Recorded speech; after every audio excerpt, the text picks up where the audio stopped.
Hi friends, നമുക്കിന്ന് bread കൊണ്ടൊരു ഗുലാബ് ജാമുൻ ഉണ്ടാക്കിയാലോ. അപ്പോൾ welcome back to my channel.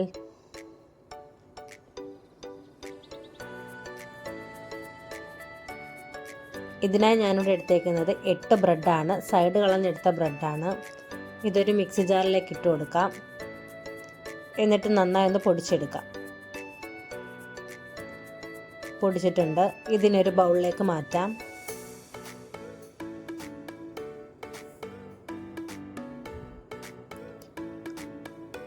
ഇതിലേക്ക് നമുക്ക് പാൽ ഒഴിച്ചു കൊടുക്കാം.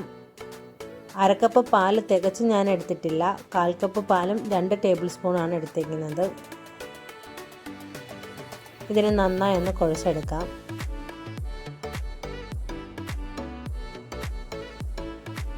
ഈ ഒരു പരുവമാണ് നമുക്ക് വേണ്ടത്. ഇനി ഇത് നമുക്ക് ചെറിയ ചെറിയ ബോൾസ് ആക്കാം. 8 ബ്രെഡാണ് ഞാൻ ഇവിടെ യൂസ് ആക്കിയിരിക്കുന്നത്. അപ്പോൾ എനിക്ക് 7 ബോൾസാണ് കിട്ടിയിരിക്കുന്നത്.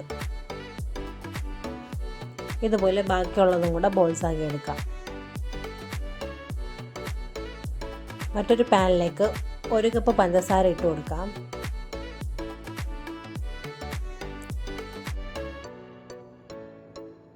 ഇതിലേക്ക് 1 കപ്പ് വെള്ളം കൂടി ചേർക്കാം. 2 ഏലക്കയും കൂടി ഇട്ട് നന്നായി ഒന്ന് തിളപ്പിച്ചെടുക്കാം. ഒരു നൂൽ പരുവൊന്നും ആകണ്ട. പഞ്ചസാരയൊന്ന് അലിയിച്ചെടുക്കണം. ഇതൊന്ന് തിളച്ച് വന്നാൽ തന്നെ മതിയാകും. കുങ്കുമപ്പൂ ഉണ്ടെങ്കിൽ അതും കൂടെ ചേർക്കാം. ഇതിപ്പോൾ റെഡി ആയിട്ടുണ്ട്. ഇത് നമുക്കൊന്ന് മാറ്റി വയ്ക്കാം. ഒരു പാനിലേക്ക് ആവശ്യത്തിന് സൺഫ്ലവർ ഓയിൽ ഒഴിച്ചു കൊടുക്കാം. ഇനി ഇതിലേക്ക് ബോൾസ് ഇട്ട് നമുക്ക് പൊരിച്ചെടുക്കാം. വളരെ സിമ്പിളും ആൻഡ് ടേസ്റ്റിയായ ഒരു റെസിപ്പിയാണിത്. വീട്ടിലൊരു വിരുന്നോ അല്ലെങ്കിൽ മധുരം കഴിക്കണമെന്ന് തോന്നുമ്പോഴോ പെട്ടെന്ന് ഉണ്ടാക്കാൻ പറ്റിയ ഒരു റെസിപ്പിയാണിത്. എല്ലാവരും ഒന്ന് ട്രൈ ചെയ്ത് നോക്കണം. കൂടാതെ എൻ്റെ ചാനലൊന്ന് സബ്സ്ക്രൈബ് ചെയ്യും, ലൈക്ക് ചെയ്യും, ഷെയർ ചെയ്യും, കമൻറ്റ് ചെയ്യും കൂടെ ചെയ്യണം കേട്ടോ.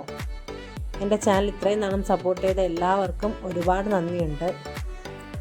ഇതിന് നമുക്ക് തിരിച്ചു മറിച്ച് വിട്ട് പൊരിച്ചെടുക്കാം.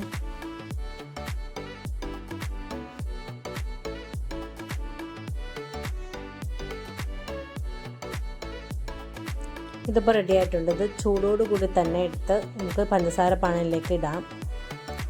ഒരു 2 മണിക്കൂറെങ്കിലും കഴിഞ്ഞിട്ട് എടുക്കുന്നതായിരിക്കും കൂടുതൽ ടേസ്റ്റ്.